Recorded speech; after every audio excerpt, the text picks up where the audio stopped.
Hey, all you cool cats and kittens. Are you ready for me to recap Romeo and Juliet Act 1, scenes 1 through 4?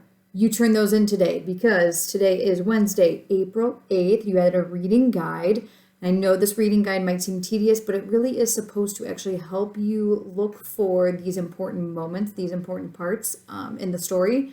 So I do hope that you realize that I'm not just making you do it to do it, and it holds you accountable, it focuses you, and we're going to use it as a reference later when we are done with the entire text, okay? So to recap these scenes for Act 1, I'm actually using like my huge, big purple textbook. You guys hopefully have a smaller one, so I'm going to reference the act and then the line numbers because our pages are going to be completely off.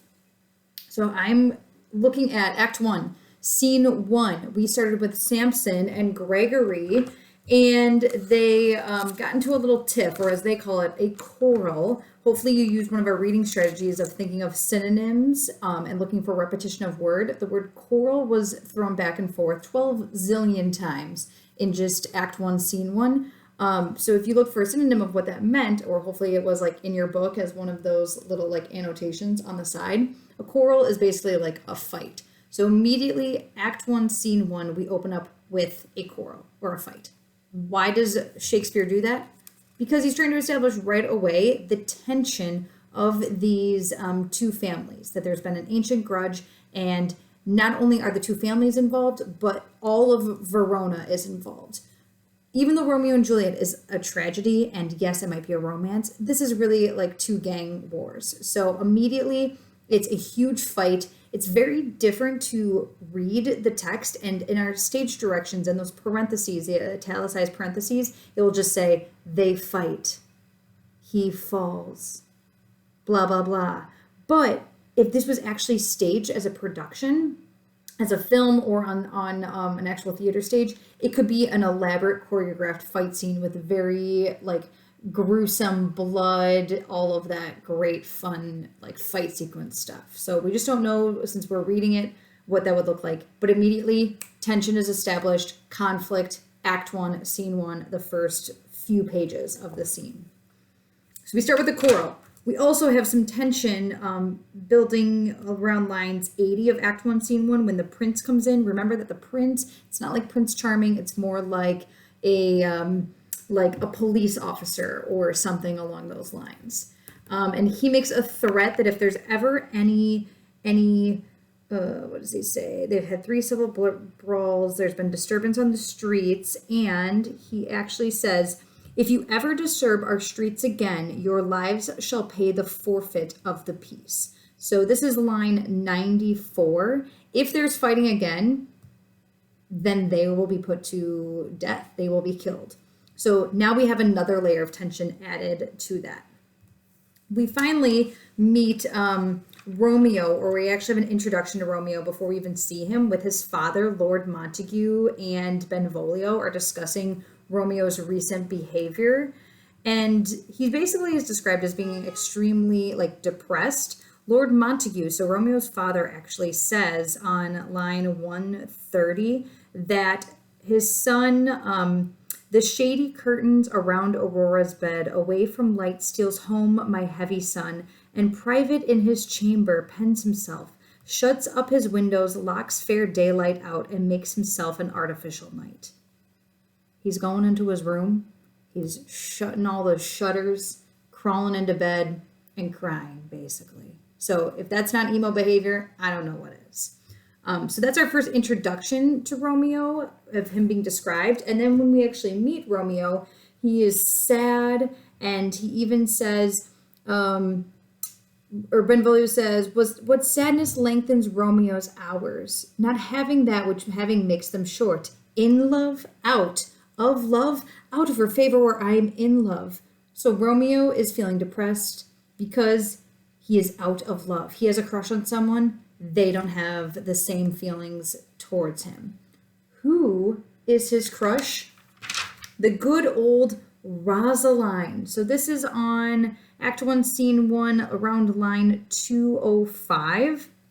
He is describing this girl that he likes so much, but she does not like him back.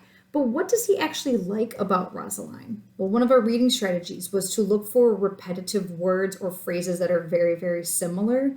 And he says that, oh, she is rich in beauty, only poor that when she dies, with beauty dies her store. So after that, he actually goes on to mention the word beauty about like 4 more times. What does he like about Rosaline? He likes her face. Doesn't say anything really about her personality, but instead he is attracted to her. So again, our first introduction of a character is often how we will remember them. So what is he obsessed with? He's obsessed with love. He's attracted to people based off of like their looks or their like immediate attraction. And he lets his emotions rule him, as his father established at the beginning of the scene. Okay, that is Act 1, Scene 1. Okay, the big parts of Act 1, Scene 2. This is with Lord Capulet and Paris. We know that Paris is asking for Juliet's hand in marriage. It's interesting to point out that Paris is not talking directly to Juliet, instead is going to the father to seek permission, kind of like an arranged marriage, you could kind of say. How old is Juliet? Well, on line 9 of Scene 2, Lord Capulet says, she hath not seen the change of 14 years, meaning Juliet is 13 years old. According to our background information, a little bit of context, remember people did not live as long, so they got married younger, but I still just can't fathom the idea of someone getting married at 13 years old. Especially she's like our main character. So enjoy having that little like idea in your mind from here on out. Okay, but we see Capulet's relationship with his daughter at line 15, where it says, she is the hopeful lady of my earth. You know, his whole world does like revolve around her, but yet he still is the one who makes all the decisions of, you know, her life. And they're having a party that night. How convenient. And he says, you should come to the party, good old Paris, and you should try to woo Juliet, which means like you should try to win her over. So he doesn't just immediately say, yes, you can marry my daughter. Instead, he says, try to win her over a little bit.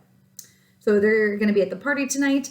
And how convenient for us. It just so happens that the servant who Capulet gave the invitation to, or the guest list to, I guess you could say, runs into Romeo and Benvolio on the street. Just so convenient, isn't it? And at that point, they see the whole guest list and they're like, you know what? Benvolio says, you should come to the party with me. And I hear that Rosaline's going to be there, but I'm going to show you that I'm going to compare her face being Rosaline, with some that I shall show, and I will make thee think thy swan a crow. And he's like, hey, let's examine other beauties. The best way to get over a girl like Rosaline is to see other hotties at that party. So Romeo says that he will go, but he doesn't feel like partying. And that is the end of Act 1, Scene 2. The highlights of Act 1, Scene 3. We are in Juliet's room at the Capulet's house. We have Lady Capulet, nurse, and we finally do meet Juliet. In the scene, the important part is to realize that Lady Capulet is not comfortable around her daughter, and instead the nurse is the one who is the motherly figure. We can see that starting at the nurse's monologue, which is around line 16. And it goes on for many, many, many lines. And it's just going through and it's talking about Juliet's entire life. Like, she remembers all of her birthdays. She remembered these big moments in Juliet's life when she fell down and she got hurt. And she even calls her Jewel, which is like a nickname for her. And she says things like, my love, my bird, my little dove. So it definitely just establishes their relationship. Since it's the first time we've met the nurse and we've met Juliet, we know that they are very, very close. But Juliet's mom is there for an important question or some news. And around lines 63, 64, she asks Juliet about marriage. And Juliet's answer is, it is an honor I dream not of. Remember, she's only 13 years old. She's like, yeah, marriage is great. It's an honor, but I just really haven't thought of it yet. It hasn't really come up. And so Lady Capulet says, well, think of marriage now, younger than you, here in Verona, ladies of esteem, are already made mothers. By my account, I was your mother upon these years. So she's basically saying you should start thinking about it because Paris is here and he wants to marry you. And girls in Verona around your age get married anyway and they become mothers. So now it's your turn. And Juliet, being obedient, says at line 96, 97, after Lady Capulet says, can you give Paris a chance? And she says, I'll look to like if looking liking move. So Juliet will give Paris a chance, but she's not making any promises. And she's hoping that she actually is moved or does like Paris. And those are the high points of that scene. Act 1, Scene 4, we are introduced to Mercutio, who is Romeo's best friend. If we're looking at around lines 15 through like 35 and 40, just skimming over their dialogue, you can see that it's Romeo and Mercutio, Romeo, Mercutio, going back and forth, back and forth. That already establishes that their dialogue is like bantering. If you have that type of friend who you always like argue with and it actually shows and solidifies your like friendship, that's Mercutio and Romeo. They are opposites, but that's what they also like about each other, is that they challenge each other. We have Romeo, who is established as this like lover boy romantic, and then we have Mercutio, whose view of love is very different. On line 16, he says, you are a lover, borrow Cupid's wings and soar with them above a common bound. So he's like, oh, you love love. He also says, if love be rough with you, be rough with love, prick love for pricking, and you beat love down. Again, we don't have to know every single, or understand every single word, but the fact that it says rough, rough with love, prick, pricking, beat love down, we immediately know Mercutio's take or opinion of love, his stance on love. So they are on their way to the party. They're going to go crash the party at the Capulet house. And what I find interesting is how Shakespeare just moves through time or manipulates time through the dialogue or within the dialogue. This is backtracking just a little bit at the beginning of scene 4, when Romeo says at line 11, give me a torch, I am not for this ambling. Give me a torch. It's literally saying like, give me a flashlight, give me a lamp. So now we know what time of day is it. If you need a lamp, it's obviously dark out, it's nighttime, or it's dusk. So we are in Act 1, Scene 4, and it has been the entire day, one single day. Started with the fight early in the morning. We met Romeo, we met Paris, we met Juliet, and that's happened all afternoon. They're getting ready for the party, and now it's evening, and they are about to go to the party. So it's still just been one day. And on line 53, we have a very famous monologue where Mercutio says, oh, then I see Queen Mab hath been with you. It's called the Queen Mab monologue. It again establishes that he's kind of the jokester, that he is all about like making fun of Romeo. And in fact, actually, Romeo even cuts him off at the end and says, peace, peace, Mercutio, peace, thou talks of nothing. It's like Mercutio likes to hear himself. He likes his own voice. And then they are about to head to the party of scene 5. Just to set up scene 5 a little bit, it is at the Capulet's house, and it's kind of like a masquerade ball, or think of it almost as like a costume party. And you are going to notice how Lord Capulet actually encounters, or how he describes Romeo. So even though their families are enemies, we'll figure out his perspective or what Romeo's reputation is. And the next video that I'm going to jump into is actually Romeo and Juliet's first conversation. So at this point, guys, you should read Act 1, Scene 5 up until Juliet actually talks, which is on line 97. So I'm actually going to do a video starting at line 97 of Act 1, Scene 5.